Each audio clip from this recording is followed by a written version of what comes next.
Eliot Grey arrived at Clearwater High School on a damp Monday morning at the end of October. A fine drizzle misted the air, and bright red maple leaves clung to the soles of his shoes as he climbed the stone steps leading to the main building. He came alone. No suitcase, no backpack. Just a worn canvas satchel slung over his left shoulder. His deep gray eyes were still, like an untouched lake, glinting slightly beneath the shadow of a hoodie pulled low over his brow. He didn't smile, didn't greet anyone. He didn't avoid eye contact, but didn't seek it either. At the main office, the secretary accepted his file from Eliot's mother.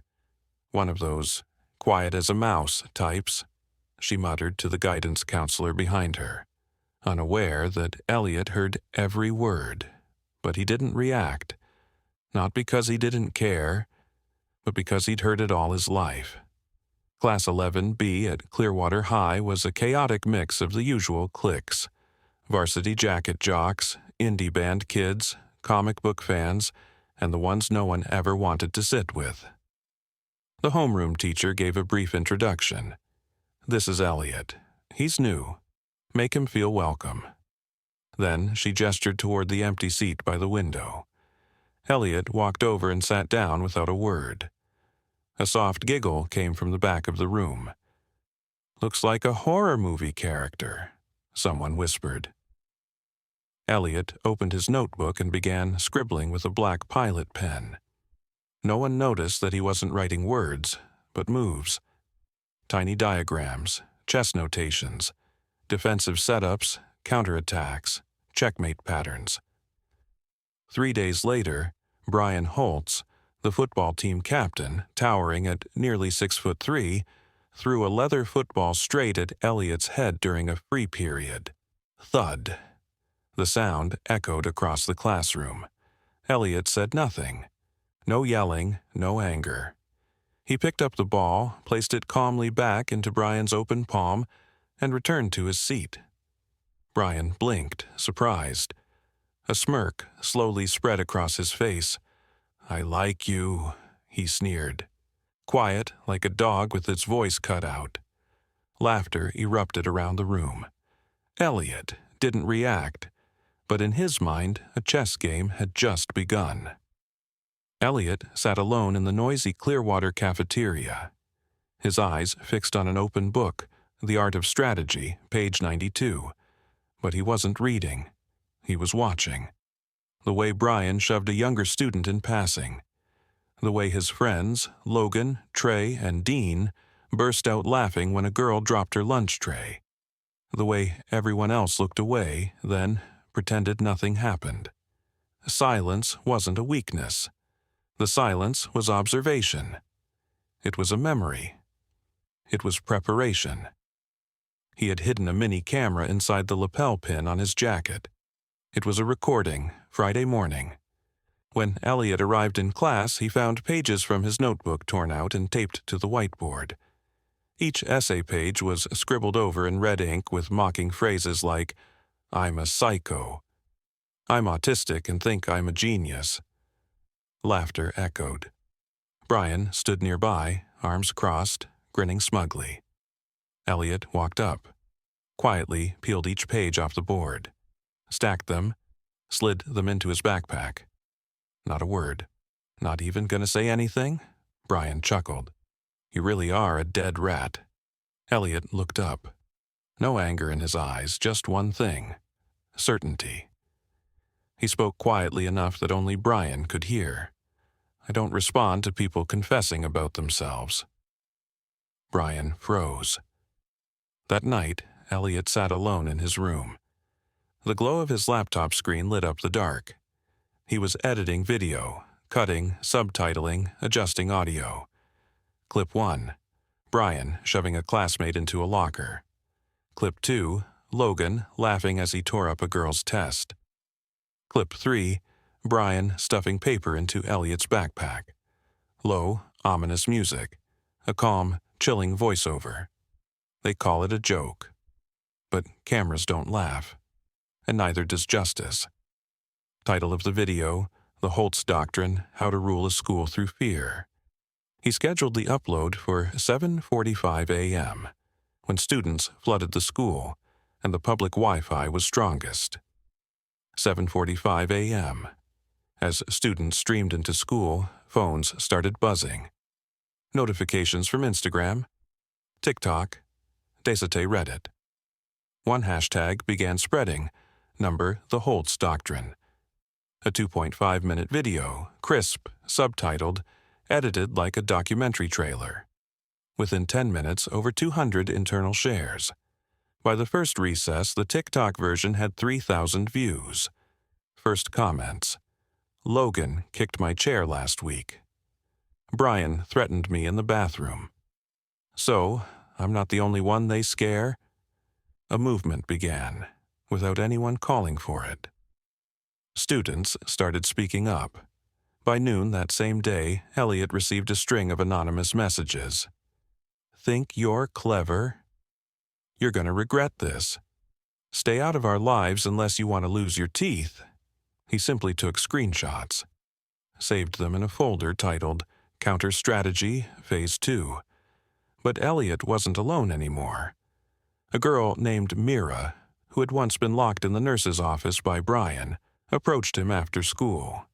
Your video. It was the first time I saw someone tell the truth. A boy named Daniel, who Logan had harassed for carrying an LQBT+ flag, whispered in the library.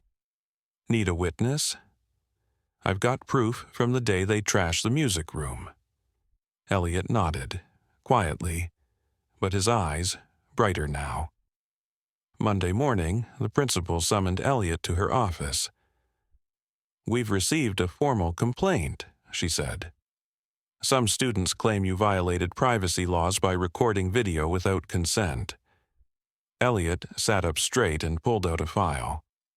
According to Regulation 3.7 in the Student Handbook, any act of violence, threats, or public disruption may be documented for internal reporting.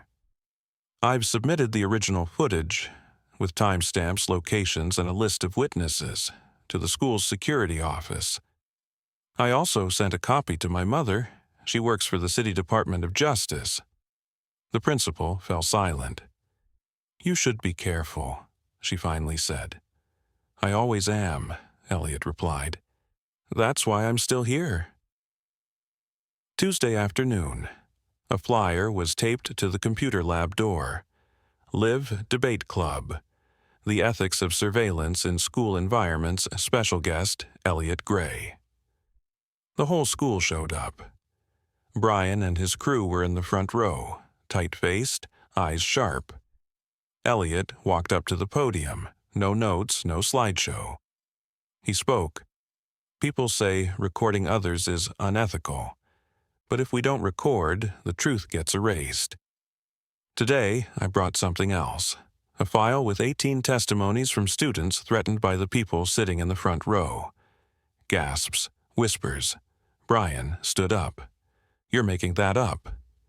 Eliot plugged in a USB. A large screen lit up.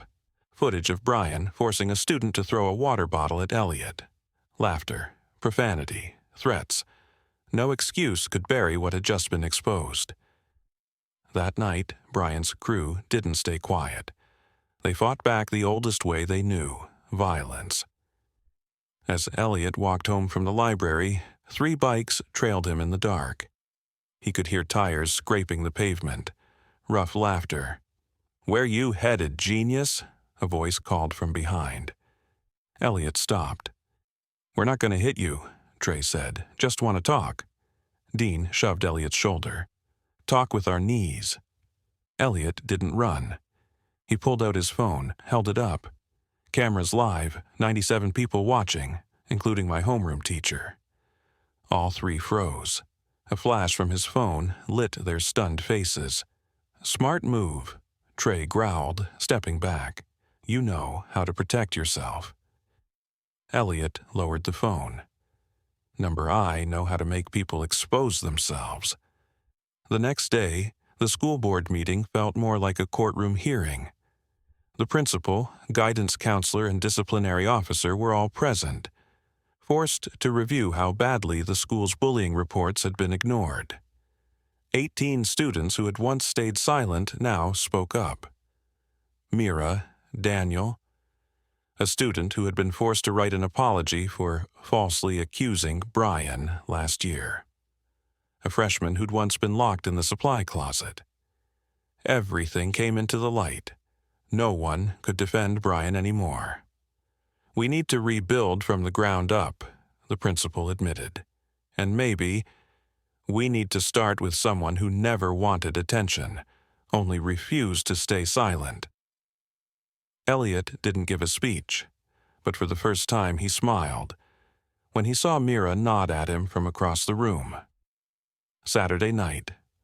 On the school's internal student forum, an anonymous post appeared.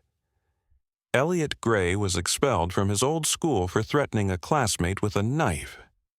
Don't believe everything he's made up. Are we letting a psycho lead the school? The post spread like wildfire. It included a photo of an old transcript. Real or fake, no one could tell. Student-run news channels began asking questions. TikTok was flooded. Is Eliot who we thought he was? Fake hero? Mira called him that night. "They're rewriting your story," she said urgently. Eliot sat in the dark, the screen glowing with notifications. The light from his phone reflected off his face. Still calm, but his eyes had darkened. Monday morning. Eliot didn't go to school. Instead, he walked into the City Department of Education, carrying a thick folder. Official letters from his former school. Legal documents prove he wasn't expelled, but transferred due to being bullied. "I don't need everyone to believe me right away," Eliot told the records officer. "I just need one place to hold the truth, so, when it matters, it won't be buried." At the same time, Mira, Daniel, and the students who had supported Eliot launched a counter-campaign online. "We stand with Eliot." They're attacking him because they can't handle the truth.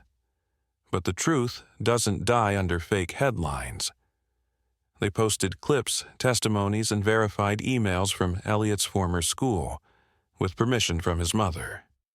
Within 24 hours, the campaign surpassed 1 million views. 1 week later, Eliot returned to Clearwater High. No more suspicious stares. No more whispers behind his back. Just silence and respect.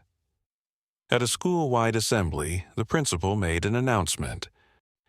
Clearwater High is launching the Student Equity and Safety Initiative, a program inspired by a student who never sought the spotlight, but spoke up because he couldn't stay silent. Eliot didn't make a speech.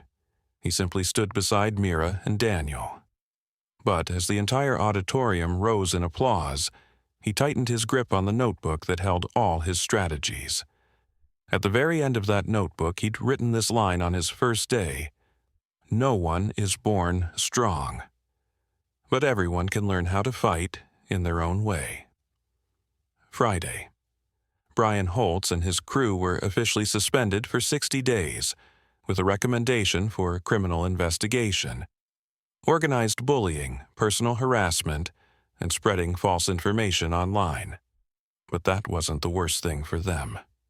Losing power was. No one feared Brian anymore. No one dodged Logan's gaze. Dean walked into class, and no one said hi. Once the rulers of the crowd, they now sat quietly in the back row, where Eliot used to sit. The whole town knew the story. Some parents filed complaints demanding emotional damages. The community buzzed. That Eliot kid, he's not just smart, he's brave in a different kind of way. 2 weeks after the school board hearing, the SAFE program was officially launched. Student Alliance for Fairness and Empowerment. Eliot didn't lead it. He declined. "I don't want to be a symbol," he told Mira, now student body president. "I just want people to learn one thing. Don't close your eyes to what's wrong." But Eliot's influence spread further than he ever intended. A neighboring school invited him to speak at their anti-bullying initiative. A group of underclassmen started the Social Strategy Club, a space to learn how to recognize peer pressure and respond smartly to manipulation. A new hashtag surfaced across TikTok, #the Quiet Revolution dash, where young people shared how they stood up without shouting. At the end of the semester, Eliot received a handwritten letter from a 9th grade student, signed Anna, from the classroom across the hall. "You don't know me, but I know you. Last week I spoke up when my friend was mocked in class. No one backed me up, but I remembered your story, and I wasn't scared anymore. Thank you for showing me that silence isn't the only option." Eliot folded the letter and tucked it into his old notebook filled with chess strategies. It only now held quotes, letters, and names that no longer felt invisible. The quiet boy in the corner didn't have to shout to change the world. He just had to wait for the right moment. To make a move no one could counter.